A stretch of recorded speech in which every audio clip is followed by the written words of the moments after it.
సీరోల్ మండలం చింతపల్లి, కురువి మండలం కందికొండలో ధాన్యం కొనుగోలు కేంద్రాలను ఎమ్మెల్యే రామచంద్ర నాయక్ ప్రారంభించారు. ఈ కార్యక్రమం మహబూబాబాద్ వ్యవసాయ market committee chairman Islavath Sudhakar, Congress party Kuravi, Seerole మండలాల అధ్యక్షులు అంబటి వీరభద్రం, కరుణాకర్ రెడ్డి, బండి శ్రీనివాస్ తదితరులు పాల్గొన్నారు. కేంద్రాలు ప్రారంభించి మరి పౌర సరఫరాల శాఖ ద్వారా ప్రతి బియ్యం గింజను మరి వడ్ల గింజను రాష్ట్ర ప్రభుత్వమే కొనుగోలు చేసే విధంగా 2230 రూపాయలు మరి గిట్టుబాటు ధర ఇస్తూ, సన్నాలకు 500 రూపాయల బోనస్ ఇస్తూ మరి ప్రతి ధాన్యం ప్రతి గింజను ప్రభుత్వమే కొని మళ్ళీ ప్రభుత్వమే దాన్ని వడ్లు పట్టి మళ్ళీ బియ్యం పేదలకు సన్న బియ్యం అందించే కార్యక్రమం రాష్ట్రం అంతటా తీసుకున్నాం.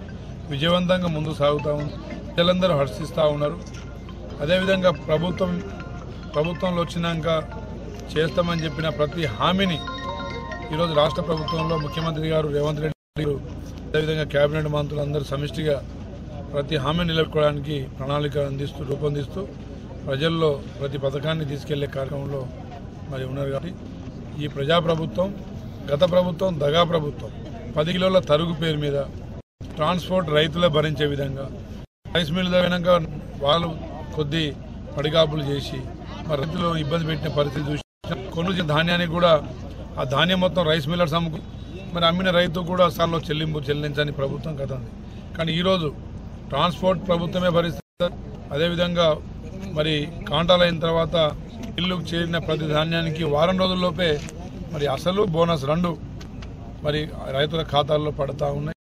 మరి ఈ ప్రజాప్రభుత్వం రైతు ప్రభుత్వం కాబట్టి రైతుల పక్షాన సమస్యను పరిష్కరించుకుంటూ ముందుకు పోతా ఉన్నాం.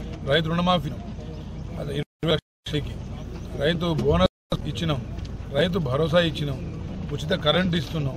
అదేవిధంగా రైతు బీమా, పంట బీమా అవకాశాలు కూడా కల్పిస్తా ఉన్నాం. మరి మహిళలకు వడ్డీ లేని రుణాలు ఇస్తున్నాం. 200 ఇంటికి కరెంటు ఫ్రీ ఇస్తున్నాం. గ్యాస్ సిలిండర్ ఫ్రీ ఇస్తున్నాం. అంటే గ్యాస్ సిలిండర్కి సబ్సిడీ 500 ప్రకటించి ఇస్తున్నాం. మరి మహిళలకు ఆర్టీసీ బస్సులో ప్రయాణం కూడా ఉచితంగా కల్పిస్తున్నాం. 60,000 ఉద్యోగాలు విద్యార్థులకు కల్పించినాం. ఇంకా మిగిలిపోయిన నిరుద్యోగ యువతకు కూడా మరి రాజీవ్ యువ వికాసం కింద 4 లక్షల దాకా ఆర్థిక సహాయాన్ని అందిస్తూ ఉన్నాం. బీసీ కులగణన చేసినాం, ఎస్సీ వర్గీకరణ చేసినాం, రైతు భూభారతి చట్టాలు తెచ్చి యాప్ తెచ్చి రైతు భూ సమస్యల్ని పరిష్కరించుకునే విధంగా రాష్ట్ర ప్రభుత్వం ముందుకు సాగుతూ ఉంది. కాబట్టి గిరిజనులకు బంజారా భాషను, లంబాడా భాషను 8th షెడ్యూల్లో చేర్చాలని మరి తీర్మానం చేసినాం.